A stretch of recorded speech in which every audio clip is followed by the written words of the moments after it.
নমস্কার বন্ধুরা, আশা করছি তোমরা সকলে খুব ভালো আছো। তো আজকে আমার ভিডিও করার যে উদ্দেশ্য সেটা হলো তোমরা কিভাবে ডোমিসাইল সার্টিফিকেট অর্থাৎ রেসিডেন্ট সার্টিফিকেট পাবে, যেটা কিন্তু ডিফেন্স লাইনে যে কোনো পোস্টের তোমাদের অ্যাপ্লাইয়ের জন্য কিন্তু খুবই গুরুত্বপূর্ণ। কিছুদিন আগে তোমাদের এখানে একটা আর কি আপডেট এসেছে যে কলকাতা পুলিশের ডেটা এন্ট্রি অপারেটরে যারা তোমরা ফর্ম ফিল আপ করেছো তাদের কিন্তু ফর্ম ফিল আপের সময় এটা চাওয়া হয়নি, কিন্তু ফর্ম ফিল আপের পরবর্তী সময়ে গিয়ে তোমাদের কিন্তু ডোমিসাইল সার্টিফিকেট সাবমিট করার জন্য ফোনে মেসেজ এসেছে অনেকের। আবার কারো কারো ফোনে মেসেজ আসেনি ঠিকই, কিন্তু তোমাদের কিন্তু ওয়েবসাইটে কিন্তু লগ ইন করলে তোমাদের সেই আপডেটটা দেখা যাচ্ছে। তো আজকে আমি যেটা তোমাদের সাথে আলোচনা করব সেটা হলো তোমরা কিভাবে আবেদন করবে।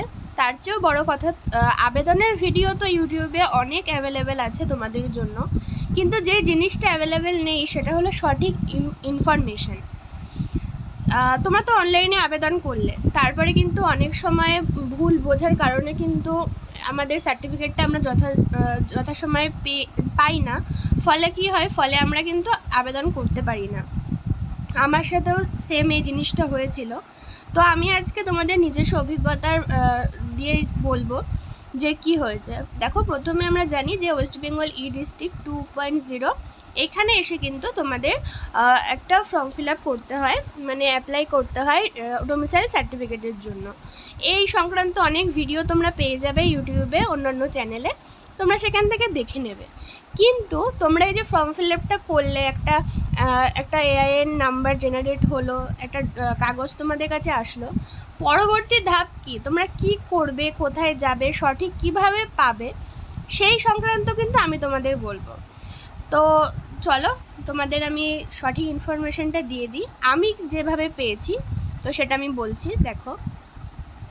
দেখো স্ক্রিনে তোমরা যেই সার্টিফিকেটটা দেখতে পাচ্ছ সেটা কিন্তু আমার নিজস্ব ডোমিসাইল সার্টিফিকেট, যেটা আমারও কেপির জন্য লেগেছে, কেপি ডেটা এন্ট্রির জন্য। তো আমি এই সার্টিফিকেটটা কিভাবে পেলাম বা কিভাবে আমি প্রসেস হয়েছিল, দেখো প্রথমে কিন্তু আমি একটা ভুল ইনফরমেশন পেয়েছিলাম যে এটা ভিডিওতে সাবমিট করতে হয় ডকুমেন্টস। আমি সেই কথা মতো ভিডিওতে গিয়ে সব ডকুমেন্টস সাবমিট করি।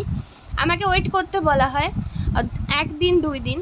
আমি অন্য জায়গায় দেখেছিলাম যে দিনের দিন দিয়ে দেয়, কোনো সময় 1 দিন টাইম লাগে, কিন্তু আমার পুরোপুরি 10 দিন আমার ওয়েস্ট হয়েছিল, কারণ আমি ভরসায় বসেছিলাম যে ভিডিও থেকে হয়তো এটা হবে।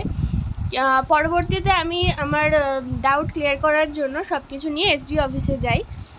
সেখানে কিন্তু আমি গিয়ে জানতে পারি যে এটা কিন্তু এসডিও থেকেই হয়, ভিডিওর এখানে কোনো রকম ফাংশন নেই। তো এবার বলে রাখি, সার্টিফিকেটটা পাওয়ার জন্য ভিডিওতে তোমাদের কি নিয়ে যেতে হয়। সবার ক্ষেত্রে একই প্রসেস হবে, তবে আমার রানাঘাট এসডিও, তো আমি সেই অনুযায়ী বলবো, নদিয়া রানাঘাট অনুযায়ী। আমার যেটা লেগেছিলো সেটা কিন্তু আমার জমির দলিল লেগেছিলো, অর্থাৎ আমি যেই বাড়িতে বসবাস করছি তার দলিল লেগেছিলো।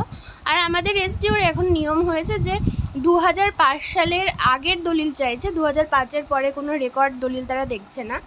এবং তার সাথে আমার আধার কার্ড, বাবার ভোটার কার্ড, আধার কার্ড, আমার মাধ্যমিকের অ্যাডমিট, এবং তার সাথে আরও যে লেগেছিল যে এই যে আমি অ্যাপ্লাই করেছিলাম এর একটা কিন্তু কপি দিতে হয়েছিল।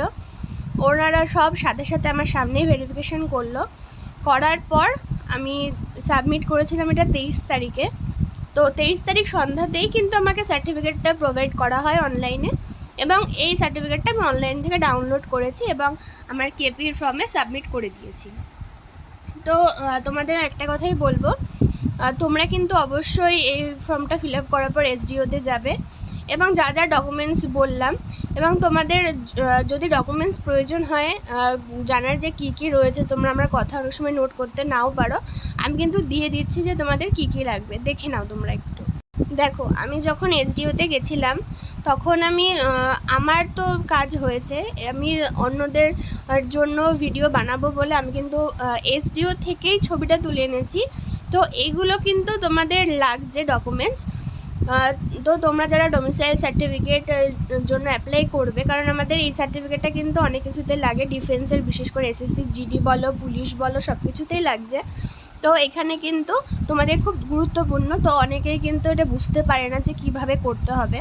অনলাইনে তো অ্যাপ্লাই করে ফেলে, কিন্তু অফলাইনের পরবর্তী প্রসেসটা না করলে কিন্তু সার্টিফিকেটটার আর ইস্যু হবেই না। তো তার জন্য আমি ভিডিওটা করলাম। তো এটা আমার নদিয়া ডিস্ট্রিক্টের ছিল। তো সব ডিস্ট্রিক্টেই কিন্তু একই রকম প্রসেস রয়েছে। তোমরা ডাইরেক্ট অনলাইনে অ্যাপ্লাই করে তোমরা কিন্তু এসডিও অফিসে চলে যাবে। তো আজকের ভিডিও এই পর্যন্ত, দেখা হচ্ছে পরের ভিডিওতে। নমস্কার।